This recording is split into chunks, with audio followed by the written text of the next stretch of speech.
Hi guys, so welcome back to our channel Canada with Sobia Jib, where we talk about Canadian immigration and our lives in Canada, vlogs with 3 kids.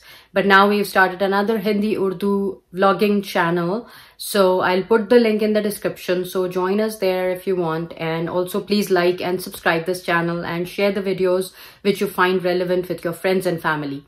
So today's topic is about how to find part-time jobs and what are the good part-time jobs that you can do as an international student in Canada. So as you all know that in Canada, international students were only allowed to work 20 hours per week. But now, as you all know, starting November 2022, international students been given liberty to work more than 20 hours per week. It can go up to full time. So now students are really worried because now they don't know where to work, because obviously if you work for an employer, either they would ask for a work permit, or they would ask for a full-time or a flexible shift for working. There are some of the ways how you can earn money full-time being an international student. I'll give you a list of some jobs that you can do as an international student, and these pay good in terms of salaries, and also they come with flexible hours, so you can always talk to your potential employer, or like if you are working on flexible hours and you are working hourly wages, so you can always talk to them regarding your flexibility. Let's check out the list.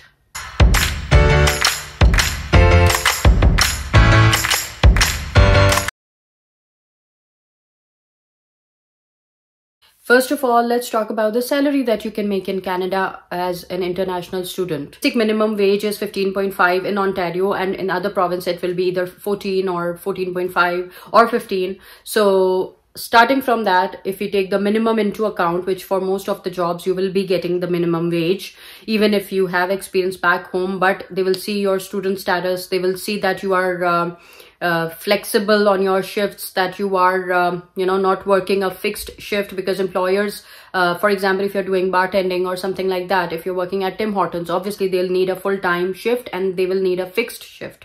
So if you are working in that category, obviously this is the minimum basic wage that you will get. So but if you are working in your own field, it can increase as well. So that's a good thing. Again, on the side you will be gaining experience for that. So you can do bartending, for example. You can go to Tim Hortons, you can go to Starbucks, you can go to McDonald's, and you can work for these brands, and they will pay you basic minimum wage, but then tipping is on top of that, and tips are sometimes the tips are really great. This is really good. Depend on that, because it's just it's very fluctuating, so don't depend on that. Calculate the minimum wage and see if you want to work that many hours as bartending, for example. Okay guys, so first and foremost, at the top of the list is freelancing. You can do, I am saying this because by the time you graduate, if you do freelancing throughout your third year, fourth year, first year, second year, whenever, years of experience, months of experience will be counted on your resume, and that will help you land your job, your dream job, after you graduate. Okay, let's accept the fact you will be gaining experience by the time you graduate. So all of those give you that foot inside the door. Freelancing in your own field that you are studying, this will benefit you, because once you graduate, you will already have those many months of experience in the same field. So the employer will be confident that this graduate has already worked for so many months for this employer and already has that credibility, and this will help you in landing job in your own category. Like for example, when I was studying digital media marketing, I did a part-time job with a company. It was a volunteer job, and I worked as a social media manager for a charity organization. And first of all, charity, because I did it voluntary for a charity company, so it already gives me that edge that okay, you know, as you know that volunteer work is valued in Canada. So first of all, it gives me that edge. Secondly, I was working as a social media manager, which is in my own field, so that many years of experience. And then when I went for my job interviews after I graduated, I could show my accounts, the accounts that I handled for them, their different Instagram accounts, their LinkedIn accounts, and their emailing, their blog writing. I could show my experience to them. And this is how I landed my first job after I graduated. You will have something in your own field, such as probably if you are studying project management, you can work somewhere as a project coordinator or start something in a very junior level position, whatever it is. Probably it's an intern or a summer intern or something like that. So you can work in your own category. I'm not saying go for a voluntary job, because I know living as an international student in Canada is very, very expensive, and you have to meet your expenses somewhere, at least, you know, at least your food or your rent or your utility bills, at least something you have been, you want to work to meet those bills. So I'm saying either if it's a basic wage, probably go for it, you know. And the basic wage in Canada is $15.50. In Ontario, different provinces have different wage rates. So it starts from $14, I think, in Nova Scotia, Saskatchewan. Every province has their own basic wage category, which has been increased. It was 15 earlier in Canada, which has been increased to 15, it was 15 earlier in Ontario, which has now been increased to 15.5. But this is what's happening. So go for it. It will give you an edge once you graduate.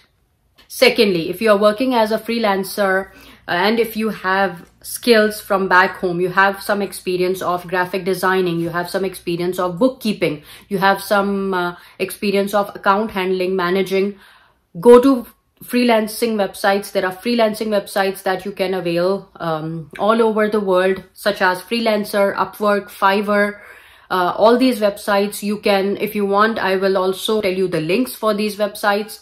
So these websites will help you in landing a job if you have. They usually pay you for, obviously in the start, they will look at your review, and if you have 0 reviews, employer will be very hesitant to hire you. So in that case, give them a free sample, few free samples, probably say that you will write their blogs for them free, you know, initial 2 or 3 blogs you will write for free, and then you will charge this much. So in this case, the employer will be satisfied that, okay, fine, I feel potential in this person, because he or she is already accepting, you know, the things on his part, and he's showing me samples, he's showing me proof. Always ask for the details, what you want, how many revisions you will be able to accommodate. For example, if you are writing a blog or if you are designing a logo, always ask them the requirements, how many revisions you will be doing for them. Secondly, the format in which you are going to provide the file to them. If they ask for a high level, high resolution PNG file, you have to give it to them in that. If they ask for a PDF, obviously they'll not ask for a PDF, but always be clear on those requirements. In that case, employer is happy, you are happy, you'll get a good review on your Upwork or Fiverr profile. And that snapshot of that review, you can just go and paste it everywhere, on your website, on your LinkedIn profile, wherever you want. So that's a win-win situation for you guys. And once you have that many reviews on these websites, believe me, you will be able to make around $25-30 per hour. Another thing that students really enjoy doing and love doing is working on campus jobs in their own campuses, like for example as a librarian or library assistant or something like that, you know. There are so many other things that you can do, you know, as a program, I would say helper program coordinator. All those on-campus jobs can be done as an international student, and they usually pay you around like $17 to $19 per hour. So again, you can make good money with on-campus jobs. You should be a full-time student in Canada to work in that category. And yeah, that's it.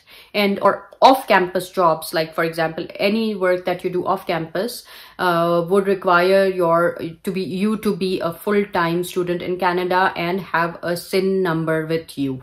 So these things are mandatory. Other than that, you can work on flexible hours, and you can always speak with your employer about your classes schedule and all of that. So you can work around that whenever you are free.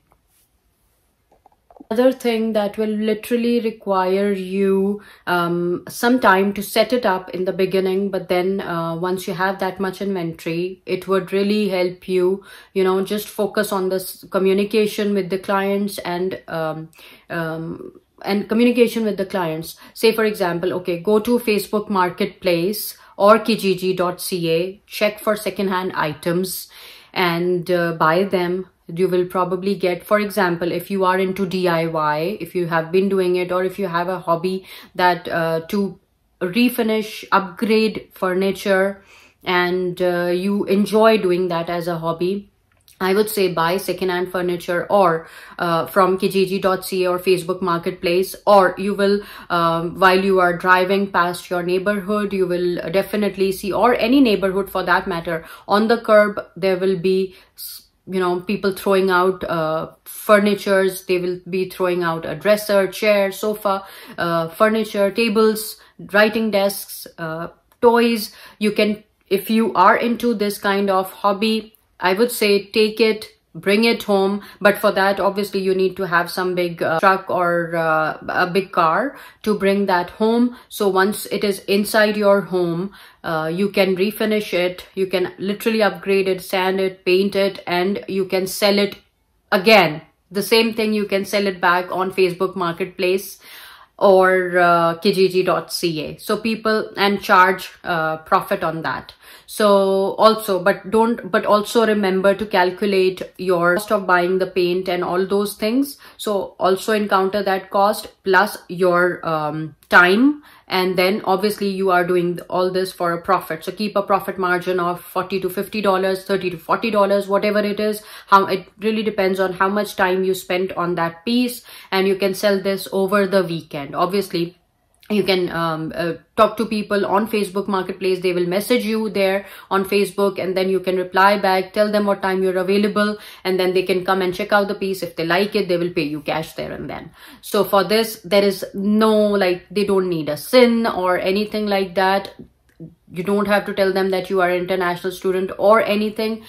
You are selling your piece genuinely online. So this is one of the things that people really do. This is how they make money.